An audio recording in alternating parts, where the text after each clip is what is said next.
संस्कृत की कक्षा में आप सबका हार्दिक स्वागत है। आज की इस वीडियो में हम पढ़ने जा रहे हैं कक्षा 6 से संस्कृत की पाठ्य पुस्तक से 10वां पाठः कृषिकः करमवीरः अर्थात करमवीर किसान। तो चलिए शुरू करते हैं। पहला श्लोक है सूर्यस्तप्तु मेघा वा वर्षन्तु विपुलम जलम कृषिका कृषिको नित्यम शीतकाले अपि कर्मठौ। तो चलिए अब इसका अन्वय कर लेते हैं। सूर्यः तप्तु मेघा वा विपुलम जलम वर्षन्तु कृषिका कृषिकः च नित्यम शीतकाले अपि कर्मठौ स्तः। इसका सरलार्थ इस प्रकार से होगा, सूर्य तपे या तपाए, बादल अत्यधिक वर्षा करे, किसान और उसकी पत्नी हमेशा सर्दी या ठंड में भी काम में लगे रहते हैं। दूसरा है ग्रीष्मे शरीरम सस्वेदम शीते कंपमयम सदा हलेन च कुदालेन तौ तु क्षेत्राणि कर्षतः। इसका अन्वय इस प्रकार से लिखेंगे, ग्रीष्मे शरीरम सदा सस्वेदम शीते च कंपमयम अस्ति तौ तु हलेन कुदालेन च क्षेत्राणि कर्षतः। इसका सरलार्थ इस प्रकार से बनेगा, गर्मी में शरीर सदा पसीने से युक्त होता है और सर्दी में कांपता रहता है, परंतु वे दोनों अर्थात किसान और किसान की पत्नी हल और कुदाल से खेतों को जोतते रहते हैं। अर्थात किसान हर मुश्किल परिस्थितियों में भी अपने खेत में काम करता है। तीसरा श्लोक देखिए, पादियोर्न पदत्राणे शरीरे वसनानि नो निर्धनम जीवनम कष्टम सुखम दूरे ही तिष्ठति। इसका अन्वय इस प्रकार से करेंगे, पादियो पदत्राणे न शरीरे वसनानि न संति निर्धनम कष्टम जीवनम सुखम तु दूरे ही तिष्ठति। इसका सरलार्थ इस प्रकार से किया जाएगा, पैरों में जूते नहीं है, शरीर पर कपड़े नहीं है, निर्धन कष्टमय जीवन है, सुख तो किसानों के दूर ही रहता है। अगला श्लोक देखिए, गृहम जीर्णम न वर्षासु वृष्टिम वारितुम क्षमम तथापि करमवीरत्वम कृषिकाणाम न नश्यति। इसका अन्वय इस प्रकार से लिखेंगे, कृषकस्य जीर्णम गृहम वर्षासु वृष्टिम वारितुम न क्षमम तथापि कृषिकाणाम करमवीरत्वम न नश्यति। इसकी सरलार्थ कर लीजिए, किसान का घर पुराना अर्थात टूटा फूटा है, वर्षा का पानी अंदर आने से रोकने में समर्थ नहीं है, फिर भी किसानों की कर्मनिष्ठा नष्ट नहीं होती, अर्थात वे हर हाल में अपने काम में लगे रहते हैं। पांचवा श्लोक देखिए, तयोः श्रमेण क्षेत्राणि सस्यपूर्णानि सर्वदा धरित्री सरसा जाता या शुष्का कंटकावृता। इसका अन्वय इस प्रकार से करेंगे, तयोः श्रमेण क्षेत्राणि सर्वदा सस्यपूर्णानि सन्ति या धरित्री शुष्का कंटकावृता च आसीत सा अपि सरसा जाता। इसका सरलार्थ इस प्रकार से लिखेंगे, उन दोनों किसान और उसकी पत्नी के परिश्रम से खेत सदा फसलों से भरे रहते हैं। जो धरती सूखी और कांटों से भरी थी वह भी हरी भरी हो जाती है। श्लोक नंबर 6 देखिए, शाकम अन्नम फलम दुग्धम दत्वा सर्वेभ्य एव तौ क्षुधा त्रिशाकुलौ नित्यम विचित्रो जनपालकौ। इसका अन्वय इस प्रकार से लिखेंगे, तौ सर्वेभ्य एव शाकम अन्नम फलम दुग्धम च दत्वा क्षुधा त्रिशाकुलौ स्तः तौ विचित्र जनपालकौ स्तः। इसका सरलार्थ इस प्रकार से लिखेंगे, वे दोनों अर्थात किसान और उसकी पत्नी सभी को सब्जी, अन्न, अनाज, फल और दूध देकर स्वयं भूख और प्यास से व्याकुल रहते हैं।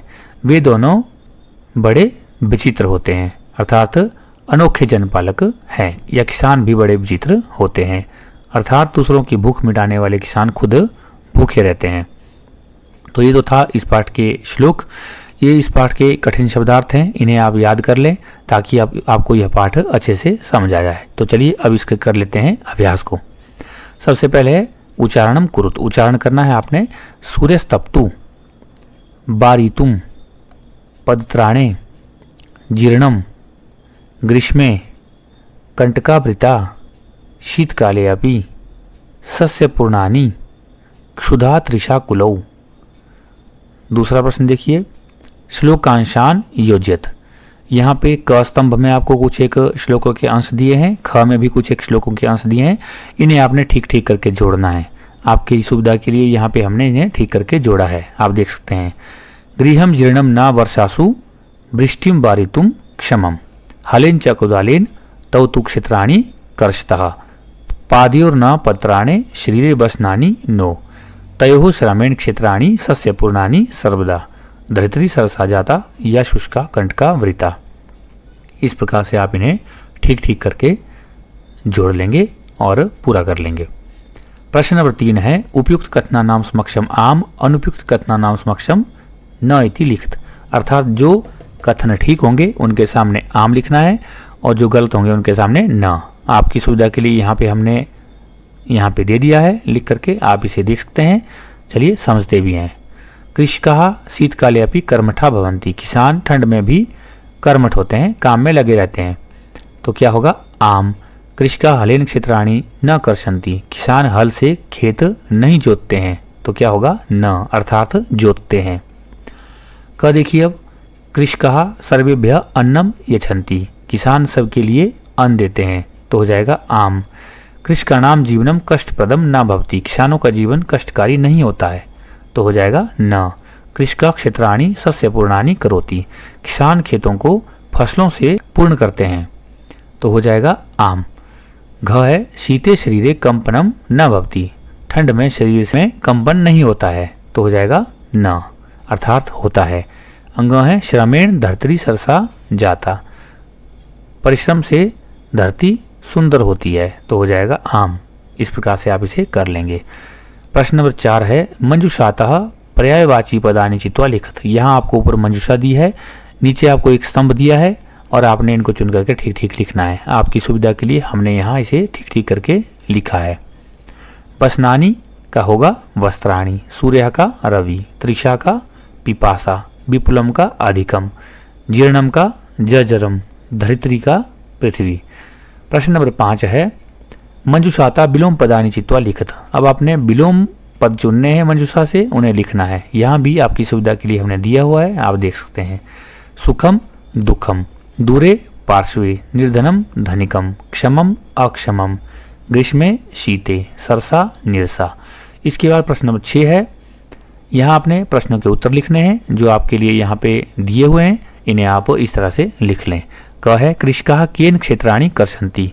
किसान किसके द्वारा खेतों को जोतते हैं। तो उत्तर हो जाएगा, जैसा कि मैंने आपको पहले बोला है, ये प्रश्नवाचक जो शब्द है हमारे पास केन, इसको हटाना है और उसकी जगह पर भरना आपने हलेन कुदालेन च।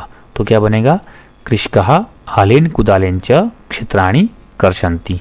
और इस प्रकार से यह बन जाएगा। ख है केशाम कर्मवीरत्वम न नश्यति। किसका कर्मवीरत्व नष्ट नहीं होता है। तो इसका उत्तर बन जाएगा कृषकाणाम कर्मवीरत्वम न नश्यति। यहाँ पे केशाम की जगह पर क्या भरा हमने, कृषि का नाम, बाकी वैसे ही उतार लेंगे। ग है श्रमेण का सरसा भवति। परिश्रम से क्या सुंदर होता है। तो इसका उत्तर होगा श्रमेण धरित्री सरसा भवति। का की जगह पर क्या भर दिया हमने, धरित्री भर दिया हमने। इसके बाद है घ है कृषकाः सर्वेभ्यः किम किम यच्छन्ति। किसान सबके लिए क्या क्या देते हैं। तो उत्तर हो जाएगा कृषकाः सर्वेभ्यः शाकम अन्नम फलम दुग्धम च इति यच्छन्ति। किसान सबके लिए शाक, अनाज, फल, दूध देते हैं। अंग है कृषकात् दूरे किम तिष्ठति। किसान से दूर क्या रहता है। तो उत्तर बन जाएगा कृषकात् दूरे सुखम तिष्ठति। तो इस तरह से इन प्रश्नों के उत्तर बन जाएंगे। तो इस तरह से आप इसका अभ्यास पोर्शन भी कर लें और इसी प्रकार से जिस प्रकार से यहाँ पे दिया हुआ है इसी प्रकार से आप लिख लें और इसे अच्छे से याद भी कर लें। इसी प्रकार की वीडियो को देखने के लिए आप हमारे चैनल इजी ज्ञान को लाइक शेयर सब्सक्राइब जरूर करें। बेल आइकन को ऑल पर जरूर सेलेक्ट करें ताकि जैसे हम नई वीडियो अपलोड करते हैं आप तक हमारी वीडियो की नोटिफिकेशन सबसे पहले पहुंच सके। इसी के साथ वीडियो में अंत तक बने रहने के लिए आप सबका धन्यवाद। मिलते हैं किसी दूसरी वीडियो में, तब तक के लिए नमस्कार। आपका दिन शुभ हो, मंगल हो।